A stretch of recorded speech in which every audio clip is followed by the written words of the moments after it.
What separates future champions from legends? In this video, we analyze Jamaica's relay dominance across two major races, highlighting key moments and performance differences.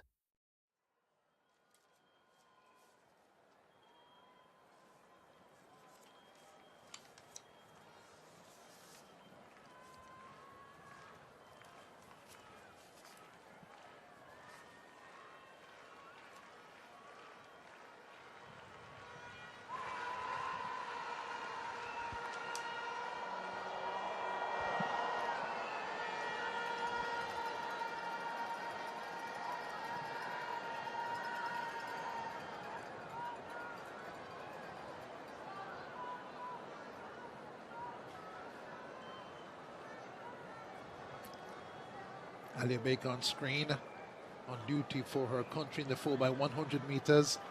Antigua and Barbuda also there, lining up, getting set for girls under 24x100 meters. Let's go. That's what the subs say. The finals of the under 20 girls. Ubiquitous kinesio tape, securing those knees. She needs them in the 4x1. Have to start from a low position and power to the blocks, run between the lines on the curve and deliver the baton. The 4x1 rules changed a couple of years ago. No longer a 10-meter zone for acceleration and 20 to pass in. One 30-meter exchange zone. Antigua and Barbuda in lane 3, Jamaica in 4, French Guiana in 5, Trinidad and Tobago 6, Bahamas in 7, and the British Virgin Islands in lane number 8.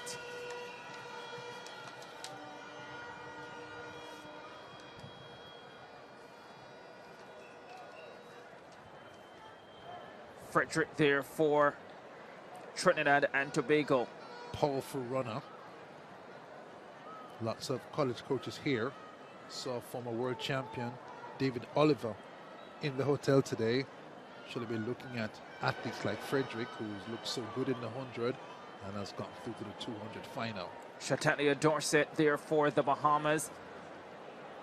Medalist last year in the under 17 category in the 100 meters. And Hewlett, Asaria Hewlett, lead of duty, sprinter hurdler in the black, green and gold. Under 20 girls 4x100 meters relay final. Antigua and Barbuda in 3, Jamaica in 4, Guyana 5, Trinidad and Tobago 6, the Bahamas in lane number 7. There's the Antigua and Barbuda team. Giardina Dowdy, a 100 finalist at the under 20 level, having gotten to the under 17 100 final last year as well. And she leads this Antigua and Barbuda setup.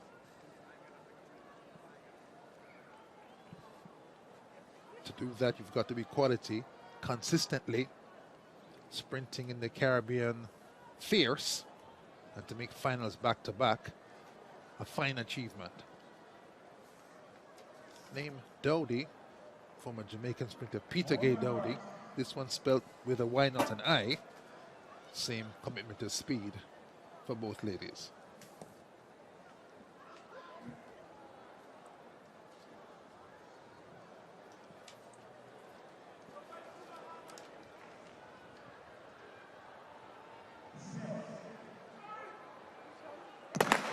Off they go. 4x100 meters relay for under 20 girls final. The Bahamians have gone out quickly. They change ahead of the Jamaicans. Down the back stretch they go. Jamaica and Bahamas, a storming second leg for the Jamaicans. Alana Reid. Tremendous run. The Jamaicans start to separate themselves, and they've gone clear ahead of the rest of the field. Here they come to the final change. Jamaica in control. Alia Baker tearing down the stretch. Easy does it for the Jamaicans. Trinidad and Tobago in second, and the Bahamians in third. Frederick on anchor for Trinidad and Tobago.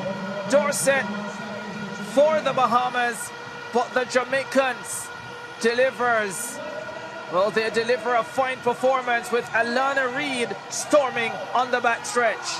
Wow, that was the difference. She was a change maker. The first leg was even, perhaps with the Bahamians in the lead with that.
So away they go cleanly, and Asha Phillip looking to put England in a good position, but Jamaica looking strong with Carol Stewart already, and the handovers are looking for them clean enough for England at the moment. Blessing Okabari, the double sprint gold medalist, has it for Nigeria, trying to put them in a good position, but Jamaica leading at the moment. Veronica Campbell-Brown with the baton onto Shiloni Calvert, and England have it now with Jodie Williams, silver in the 200 metres, and Nigeria still in a good position, but England will look to chase them down because Nigeria don't have the strongest anchor leg, but it's Jamaica well played at the moment. Shelley-Ann Fraser-Pryce is going to storm to gold. A huge win for Jamaica, and England trying to get silver. It will be Nigeria. England third, they take the bronze medal, but we thought that England might be able to push Jamaica close. No such things, no thoughts of that. A games record for Jamaica, 41.84. What a performance, dominant from the Jamaican quartet. All four ran well, but Shelley-Ann Fraser-Pryce put her in that position, and there is no chance that she will be caught.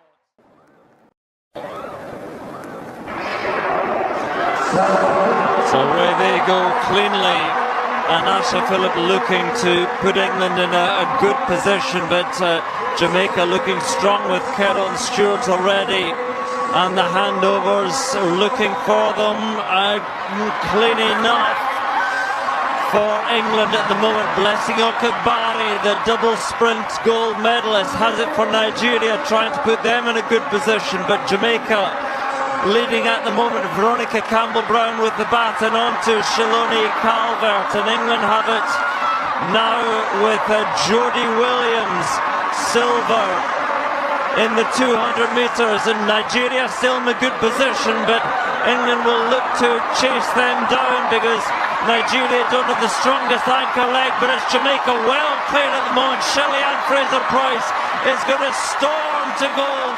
A huge win for Jamaica. The women's 4x100 meters relay has long been a stage where Jamaica's sprinting legacy is both built and reaffirmed. And when comparing the under-20 final at the 2023 CARIFTA Games with the senior-level showdown at the Commonwealth Games in Glasgow, a clear narrative emerges. Dominance rooted in system, but expressed differently through youth potential and elite experience. At the 2023 CARIFTA Games, Jamaica's performance was a statement of future supremacy. Facing regional rivals such as Antigua and Barbuda, Trinidad and Tobago, the Bahamas, and the British Virgin Islands, the Jamaican squad entered as favourites. But what followed went beyond expectations. From the very first exchange, their execution was nearly flawless. The baton moved with precision, each runner accelerating into the zone with perfect timing, minimizing any loss of speed. Central to this dominance was Alana Reid, one of the most promising young sprinters in the Caribbean. Her decision to withdraw from the 200-meter semi-final to focus entirely on the relay proved decisive. When she received the baton on the backstretch, her acceleration was immediate and powerful. More importantly, her technical efficiency, upright posture, smooth stride pattern, and controlled baton handling allowed her not just to maintain Jamaica's lead, but to expand it significantly. By the final exchange, the race had already tilted heavily in Jamaica's favour. In contrast, the Commonwealth Games final in Glasgow represented Jamaica at the peak of global sprinting excellence. This was not a race defined by potential, but by legacy. Competing against stronger and more experienced international teams, including England, the stakes were higher and the margins tighter. England's Anasha Phillip delivered a sharp opening leg, ensuring the race began at a highly competitive tempo. However, Jamaica's response was immediate and composed. Con Stewart's leg was crucial in stabilizing Jamaica's position and asserting control without overextending. Unlike the CARIFTA race, where Jamaica quickly broke away, this race required patience and precision under pressure. The baton exchanges once again proved to be a defining factor. Jamaica's transitions were not just clean, they were synchronized to perfection, allowing them to maintain maximum velocity through each phase of the race. The defining moment, however, came on the anchor leg with Shelly-Ann Fraser-Pryce. Unlike the junior race, where the outcome was largely decided before the final leg, this race still demanded a decisive finish. Fraser-Pryce delivered exactly that.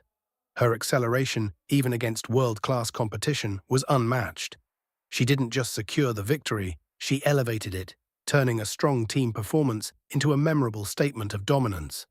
What makes this comparison particularly compelling is the contrast in how Jamaica achieves the same result.